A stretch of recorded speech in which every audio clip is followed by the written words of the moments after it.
Thank you, Mr. Deputy Speaker. And I also would like to express my gratitude to the Right Honourable Member for East Ham for securing this debate. And I pay tribute to the work that he's done advocating for pensioners as Chair of the Work and Pension Committee. I also would like to thank the honourable members who have raised individual cases from a number of parts of the country. My honourable friend, the Minister for Africa, is frustrated that he will be missing this debate, but he's currently travelling on ministerial duties. And it is therefore my pleasure to respond on behalf of the government. I will try to answer as many of the questions as possible, but there may well be details that I am not able to respond to in this meeting, and I hope that members will forgive me if that is the case, and I will try and provide more complete responses if there are gaps. The individual constituents referred to today were previously dedicated civil servants working for the government of Kenya. They have not received their pension payments, in some instances, for over 18 months. And prior to that, as has been mentioned by a number of honourable and right honourable members today, have not had a pensions uprating since 1992. As has been mentioned, there have been previous occasions where pensions payments have been withheld, but not for this duration. Now, of course, a prolonged period of payments being withheld have real-world consequences for the day-to-day lives of the people involved. And there is a risk that this will push individuals into a position where they face the unacceptable choice about what basic essentials they should forego.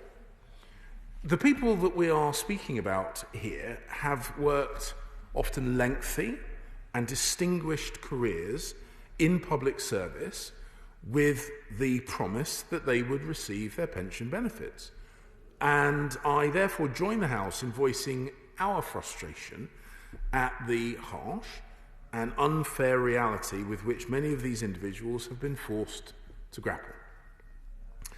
In 1963, Mr. Deputy Speaker, the government of Kenya inherited both the assets and liabilities of the pre-independence era, including the payment and administration of public service employees' pensions.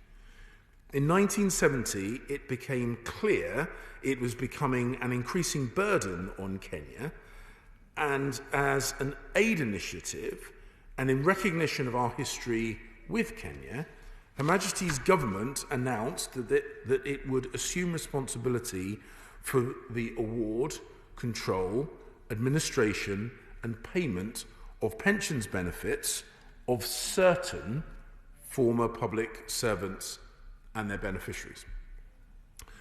These were those, and the Right Honourable Member for East Ham has mentioned, but these were those employed on expatriate terms, i.e. who had paid leave passage outside the country during their employment and who were not citizens of Kenya on the 1st of April 1971 or on their date of retirement, if that were later. The pension of anyone who did not receive these criteria remained, and indeed still remains, the responsibility of the government of Kenya. And it is this second group that we are discussing today.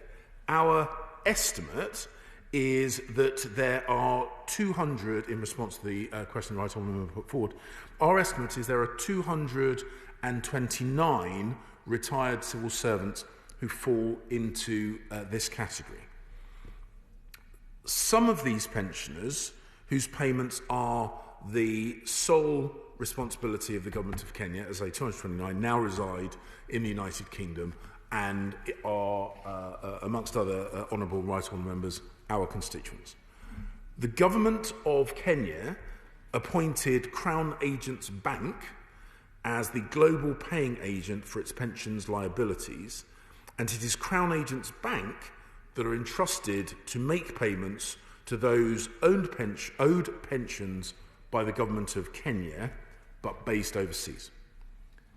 However, in April 2019, the government of Kenya ceased releasing funds to Crown Agents Bank, who were therefore unable to make the pensions payments to those relevant former officers of the Kenyan Civil Service. We understand that there are a total of 286, as I say, 229 residing in the United Kingdom.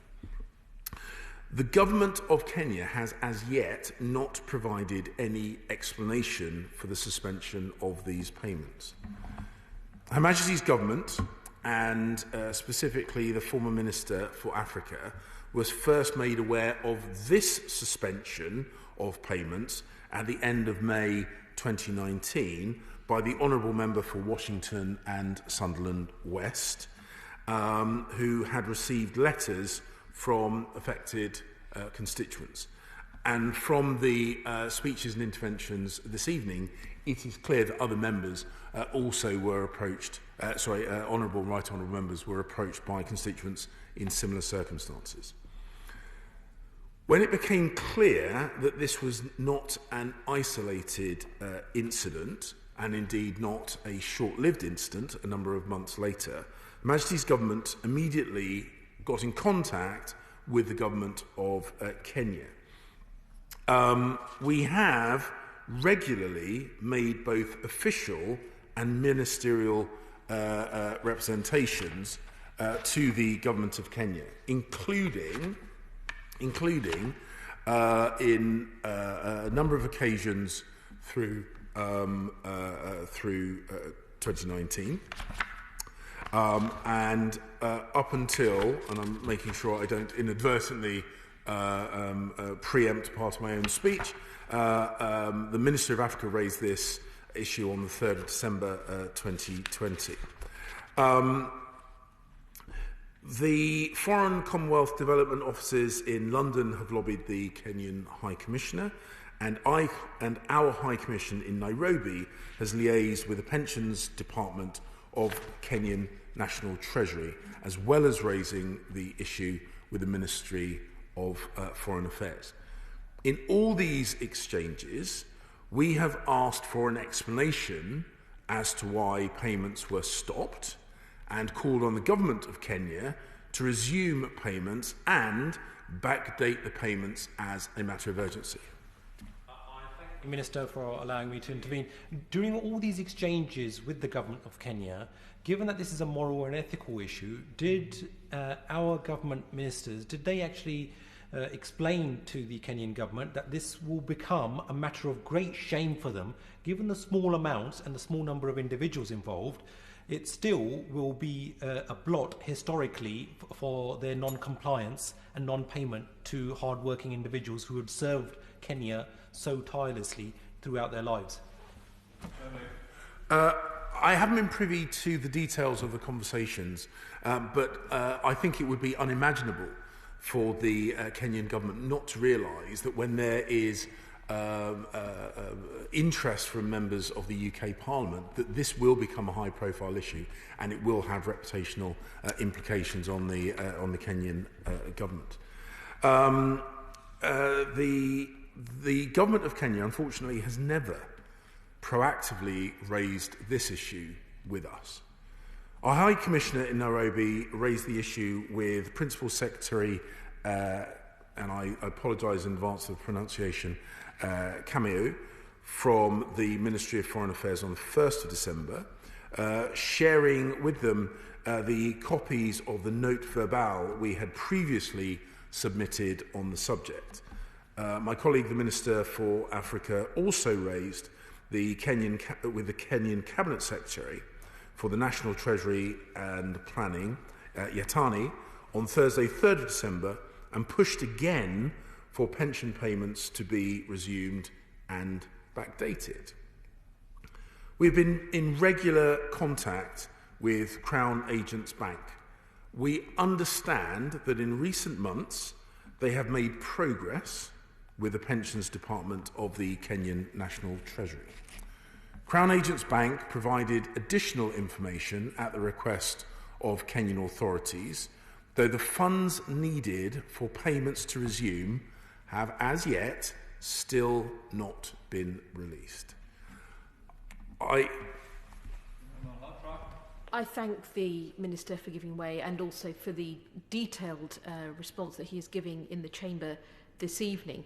Could I ask him whether the government has any sort of task force that is dedicated to trying to get a resolution on this issue and to pursue that doggedly, and also to keep those who are affected, those who are retired and in the UK and affected, keeping them up to date? Because I make this point again about the distress and the strain for them, for their children, for their wider families, and also the concern as well that whether or not any have passed away, whether any of those entitlements will still go to their relatives as their family should have received. I thank the Honourable Lady for her question. My understanding is we don't have a specific task force, but we do raise this issue both at High Commissioner level and indeed at ministerial level. My friend, the Minister for Africa, will be travelling to the region, and he will be raising once again this issue with his Kenyan counterparts when he has the opportunity to do so. So this is being dealt with at both senior official and ministerial level. So I hope that is a display that to the House that the government takes this issue very seriously indeed. And though we understand that the Kenyan Treasury are now taking this matter forward with Crown Agents Bank, quite frankly, progress has not been anywhere near as fast as we would have hoped. My honourable friend, the Minister for Africa, is urging swift resolution to this matter in his contacts with the Kenyan government to ensure that payments to all individuals affected resume and the outstanding sums are made good. And he, and I also hope the government of Kenya, will have noted the debate that we have had this evening and that will ultimately do the right thing for those public servants that have worked with them in the past. The question is that this House do now adjourn. As many as of that opinion say aye. Aye. Contrary, no. I think the ayes have it. The ayes have it. Order. Order.